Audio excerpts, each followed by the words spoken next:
Hello, history enthusiasts. Today, we're diving into the story of a man who ended Rome's golden age. A man who traded the seat of power for a sword and the sands of the arena. Emperor Commodus.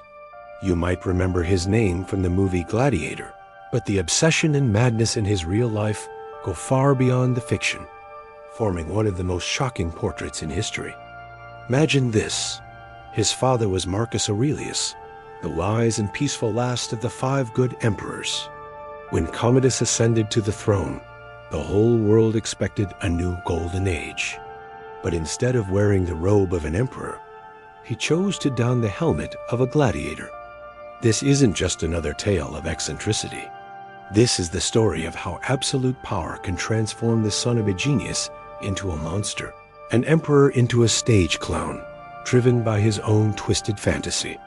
If you enjoy learning about the hidden and unsettling truths of history, don't forget to like this video and subscribe for more content like this.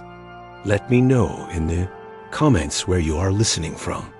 It's incredible to explore these ancient stories together, connected from all corners of the world. Now, let's descend into the dark mind of the greatest Roman failure, the gladiator emperor, Commodus.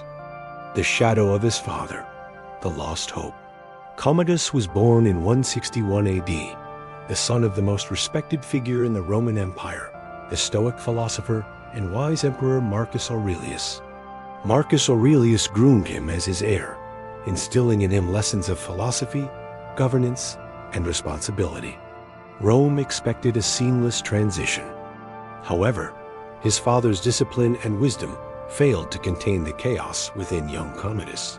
When Marcus Aurelius died in 180 AD, the 18-year-old Commodus took the throne. Initially, his advisors tried to guide him, but the weight of the imperial robe crushed his childish and narcissistic spirit. Historians describe Commodus rapidly descending into paranoia, lust, and extreme pleasures. For him, the empire was not a duty, but a gigantic playground. The transformation of madness, the gladiator obsession. So, what was the key to this collapse? His obsessive fascination with gladiators. While Commodus neglected and set aside matters of governance, he spent most of his time in gladiator schools. He brought the best-trained gladiators from his palace and wrestled and fought with them. But this was more than just a hobby. It was part of his search for identity. Ancient sources write that he saw himself as the reincarnation of Hercules. He would wear the skin of a lion, pose with a club, and commission all his statues in this manner. But even Hercules wasn't enough. Commodus believed the greatest heroism lay in the bloody dust of the arena. By 192 AD, he was no longer hiding it. The emperor announced he would enter the Colosseum to fight in front of the public. An emperor in the arena. The humiliation. This was a shock for Rome. Would an emperor, the representative of the gods, enter the same arena as gladiators, who were considered the lowest class of society? Gladiators and beasts. Commodus fought not only gladiators, but also rare and exotic animals.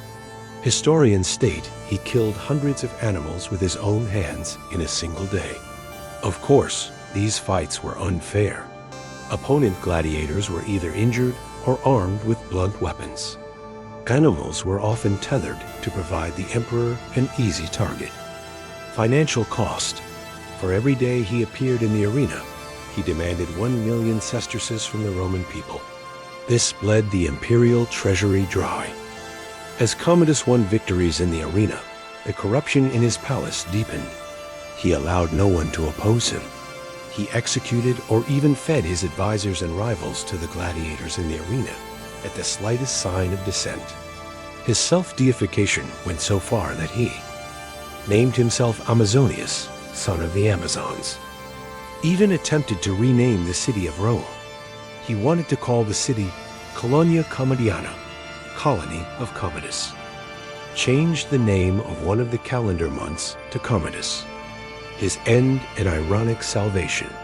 Commodus had become not just a gladiator, but a tyrant who humiliated the populace and the Senate. Senators viewed his fighting with a sword as the greatest insult ever leveled against the imperial office. Finally, in late 192 AD, even his closest associates could no longer endure his madness. He had survived countless assassination attempts, including those involving his sister Lucilla, but the final attempt succeeded. An assassination plot was hatched. According to the story, he was first poisoned but managed to vomit the toxin. Following this, a strong wrestler named Narcissus, who was part of the conspiracy, was brought in. Commodus was strangled by his own wrestling coach, like a gladiator in his own home. Commodus was so obsessed with being a gladiator that his life ended at the hands of one. When he died at the age of 31, his 12-year reign had plunged Rome from the golden age left by his father into a century of political instability and civil war, the year of the 5 emperors. Conclusion, the lesson. The story of Commodus is disturbing in a different way than Sporus'. Sporus was a victim of power. Commodus was power itself, and the uncontrollability of that power led to the destruction of both his own self and the empire. His tragedy reminds us of this. A character of a leader determines the fate of an empire. At a time when Rome possessed the greatest military strength, the personal obsession of one man on the throne was enough to bring everything crashing down. What do you think about this story? Was Commodus a genius or just a spoiled child? Share your thoughts in the comments. Don't forget to subscribe and hit the bell. See you in the next video.